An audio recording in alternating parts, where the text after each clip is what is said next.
Detective Comics 578. Made W. Barr writing with Todd McFarlane on the art. This is the wrap up to Batman Year 2. And unfortunately, it's probably by far the weakest of the 4 issues. All of a sudden, I understand the reputation. It's disheartening because I liked the vast majority of the previous 3 issues. Not without faults, but I really was into the vast majority of it. This issue, the first half feels a little bit messy. Like, I wasn't entirely clear at all times really what was going on in terms of there's like the Reapers lured the police into this kind of event. Batman's doing things as well. I wasn't always completely clear all of the different events that were happening simultaneously and how they were kind of feeding into each other. So I was a little bit confused on that. And then the back half, I mean, I appreciate, like Reaper witnesses the Batman's Bruce Wayne because Batman takes Joe Chill to Crime Alley, reveals who he is, might I add, and takes off his mask and is going to kill Joe Chill, sorry, not Joe Hill. not writer Joe Hill. That's important. Things got meta there. What's funny though is I did kind of get a small smirk out of what happens here because it's actually I guess it's kind of what Batman Begins took from a little bit, because if you remember in Batman Begins, there's a moment where Bruce goes to kill Joe Chill at the courthouse and someone else shoots him first. This is effectively what happens in the scene because the Reaper does it instead. Sort of taking the option away out of Bruce's hands. I get where you come from. I like it in that movie. I think the key difference is in that movie he's not Batman at that point.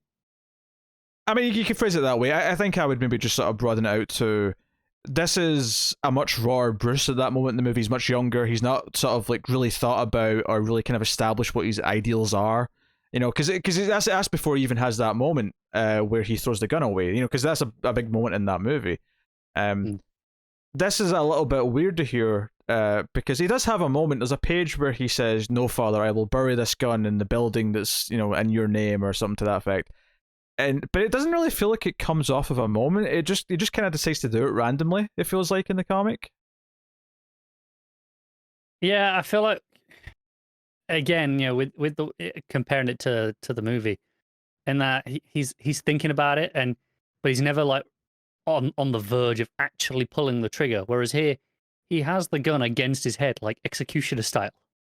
Yeah, I mean, I can see a debate for that. I mean, standing with it in his hand and like just working up the courage to do it. I mean, I can argue that that's not really that million miles away. But in the movie, what happens though is that there's several scenes between that and then him throwing the gun away that all build up to him making that choice. One is Rachel's reaction, Rachel, like her reaction to it by slapping him and saying his father would be ashamed of him. The conversation with Falcone, which kind of establishes that he really, it's important to Bruce that he's not one of them, that he is better, that he proves he can, and not that he's like he's a billionaire, I'm better than them because I'm rich, but that he's better as a human being, and that's an important part of it. So there's scenes that sort of like play up to that point and sort of clearly show why he makes the choice to throw the gun away. In this, it just kind of suddenly happens. The only real kind of launching point for it is that Reaper, obviously Caspian, when Bruce learns who he is just before he dies, Caspian says, I was wrong, there is someone to carry on in my honor, you will be a fine replacement because you're willing to kill, right before he dies. That's really the only thing in the comic that does it, but it doesn't, like, I see that being the setup for it. I don't really see, like, it feels like it's missing a beat in between that and when he decides to put the gun away.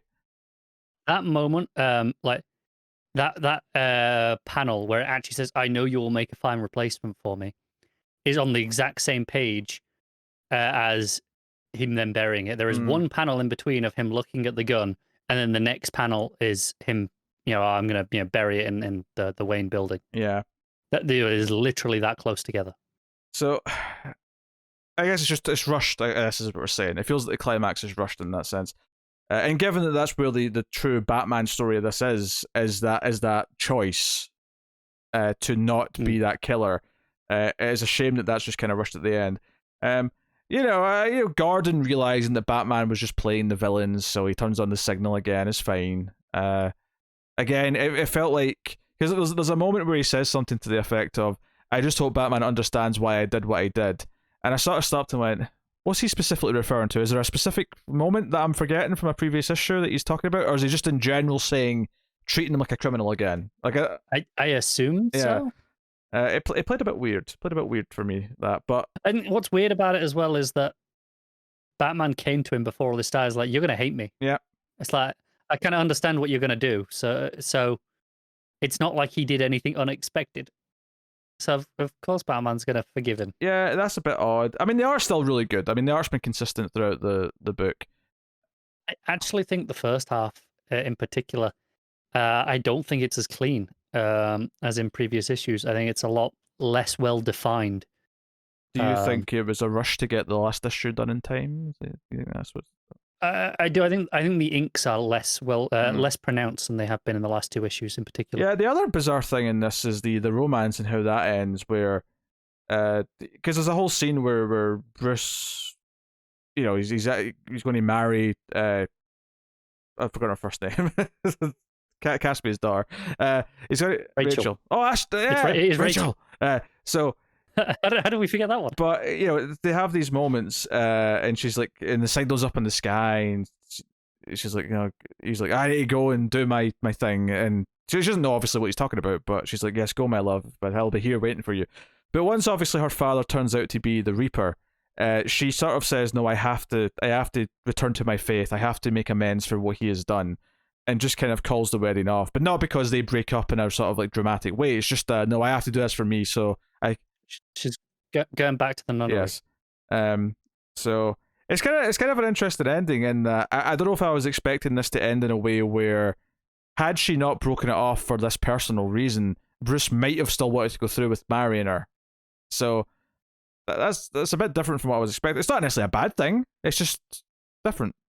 And it's a shame because there's the potential that you could have explored in a following issue of, does Bruce look at her differently now, knowing who her father was? Like, does it impact him in any way? Do you know what? See if you'd swapped these scenes a little bit and maybe just rewritten it a little bit. If you'd rewritten this a little bit and put it before he makes the choice to put the gun away, if you have him go to see her and her saying, I can't live with what my father was, I have to make amends, being a killer's wrong. If she reinforced that idea, and then we had the scene of him putting the gun away and making the choice to like never touch it again and never be a killer, it would have worked a lot better. I'm not saying they completely fixed it, but it would have been an extra beat in between that sort of reinforced it. And the idea that this woman that he apparently loves, I mean, it's been a bit rushed in that sense. That's one of the more rushed elements of the story in general, is this romance. Yeah. But it would have been something, and would have, I think, made the actual moment feel better for me, at least. But I get it. Yeah. So the book ends with him, flying through the sky, and his grapple line is Batman. Because he's Batman. There you go. That's your two. I do actually really like that final page, just as a image. That's nice, yeah. Rather than as anything it represents for the book. It's just a nice drawing, isn't it? Yeah. Also, he opens the Leslie's clinic, the Thomas Wayne Memorial Clinic. It gives Leslie. It's basically, hey, while I'm doing my thing, you can do yours. And this is like a big prominent part of Batman mythology, is that Leslie's got a clinic in the city that's helping people, and obviously Batman himself occasionally goes there for some patching up when Alfred's not up to the task, if he's just a bit too when that's too far away, or yes, when he's too far away as well. So hey, I like, it's a weak final issue. I don't hate year 2. I don't think, like, I think that I was actually really into it and thought, why is this so hated? And the ending makes me go, oh, this is why it's hated. I wouldn't say I hate it overall, though. I'd say it's a kind of a sad missed opportunity to sort of nail what it was trying to do.